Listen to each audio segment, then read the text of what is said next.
ஏய் என்னடா இவ்வளோ டிஷ் இருக்கு, என்ன விசேஷம்? இது கல்யாணம் விட உஷார் பண்ணிட்டோம் உங்க ஆத்தா. தெரியலையே தாப்பா. தெரியலையா? என்ன கேளேண்டா. கேட்டா திட்டாதா? திட்டுனா என்ன, இன்னைக்கா புதுசா வாங்குறான், சும்மா கேளுடா. ஏ தாய் கிழவி, இன்னைக்கு என்ன ஸ்பெஷல் டே?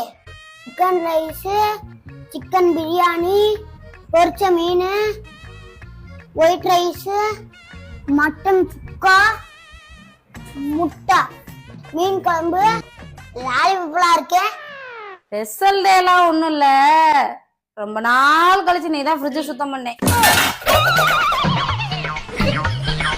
அப்ப இந்த முட்டை மாட்டா போன வாரத்துல என்னைக்கோ ஒரு நாள் வாங்கினதுன்னு நினைக்கிறேன். போன வாரம் வாங்கினதா? சோறுண்டு சொர்க்கத்தில் இடம் உண்டு போடா. எந்திரிச்சோடா, ஓடிடுவான்.